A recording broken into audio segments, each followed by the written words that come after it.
Salut les gens et bienvenue pour cette nouvelle vidéo. Aujourd'hui je vous retrouve sur un animé que j'ai adoré regarder étant plus jeune. Il est assez connu mais reste un animé quand même compliqué dû à ses nombreuses questions sans réponse.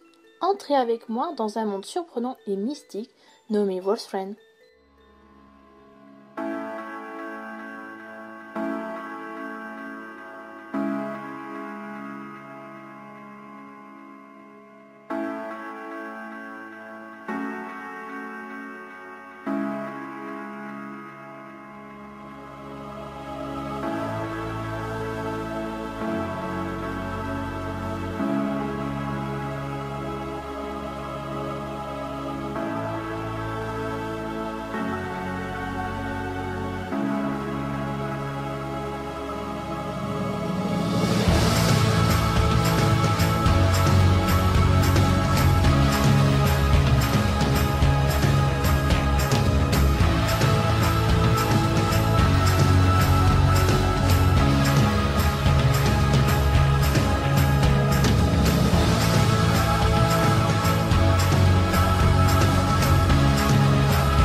Sorti en 2003, Wolfsfriend est un animé sur le thème post-apocalyptique où se mélangent l'aventure, le drame, le fantasy et la science-fiction. De nature violente, cet animé est réservé à un public averti, donc ne soyez pas surpris. Il est créé par Keiko Nobumoto et le studio Bones. Il est disponible en DVD Blu-ray ainsi qu'un AOV a été rendu disponible.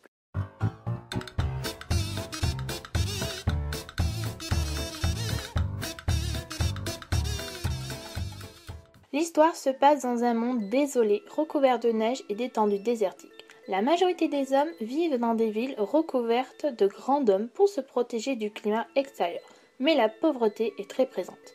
Voilà maintenant 200 ans que les loups ont été exterminés, et ceux qui se rappellent encore de leur existence n'en parlent que par des légendes qu'on leur a racontées. Pourtant, ils errent encore, ils prennent apparence humaine et trempant ainsi le regard des hommes, ils se fondent parmi eux pour se protéger. Une prophétie raconte que leur réapparition signifierait la fin du monde. Sous la lune rouge, ils cherchent leur paradis, le Rakuen en japonais. Et seuls eux pourront y entrer, alors c'en sera fini de l'humanité. Kiba, un loup blanc, entend un appel au fond de lui qui lui dit de trouver le Rakuen. Sur les traces de Sheza, une fleur de lune, il est bien vite rejoint par Ige, Toboe et Tsume, trois autres loups qui ne veulent plus vivre cachés parmi les humains. Commence alors, pour la meute, la quête du Rakuen et un voyage qui s'annonce plein de difficultés. Animé qui m'a beaucoup plu car il a comme protagoniste des loups. C'est ce qui est assez original et du moins pour l'époque. Le studio est devenu talentueux grâce à son film Cowboy Bebop. Le design de Kawamoto est très beau et toujours aussi expressif, bien que les décors soient plus sobres, ce qui nous plonge directement dans cette ambiance post-apocalyptique. Je peux y arriver. La bande-son est de très bonne qualité et vous la devez à Yoko Kanno. L'histoire est assez originale, mais n'est pas aussi profonde que le début de la série nous laisse paraître. Le plus de cette série sont les personnages. Kiba et Tsume sont très charismatiques et ont des caractères très complexes, avec un passé qu'ils essaient de cacher tant bien que mal. Mais en somme, ils ont tous leur petite ambiguïté. Mais je vais pas tout vous dire parce que ça s'appelle un spoil, donc je vous laisserai le soin de le découvrir. L'animé nous plonge dans un futur pauvre, dénué de tristesse, où la famine est très présente et amène les gens à voler ou à trahir ses semblables. Pour finir, Wolfsfriend est une très bonne série, avec une très bonne réalisation et qui nous dévoile un univers très intéressant qui démarre à toute vitesse. On ressent un léger essoufflement au cours des épisodes, les situations étant toujours les mêmes. Les 4 épisodes flashbacks sont inutiles et ennuyeux, bien que je pense qu'ils étaient là dans un but de redonner un peps à cette série. De même, certaines questions ne sont pas clairement expliquées, ce qui est assez dommage pour une série de 30 épisodes.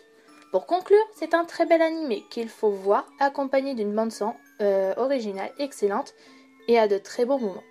Voilà, c'est ici que se termine cette vidéo. Beaucoup d'entre vous me recommandent de parler d'animés récents Mais en fait, je trouve ça plus original de parler de ceux qui ont sombré par rapport à des animés beaucoup plus récents et qui ont une technologie, comment dire, beaucoup plus avancée. Je vais arriver aujourd'hui. Donc j'espère que cette vidéo sur Boss Friend vous aura plu. Je vous souhaite à tous une bonne journée et je vous dis à bientôt pour une prochaine mini manga. Bye bye!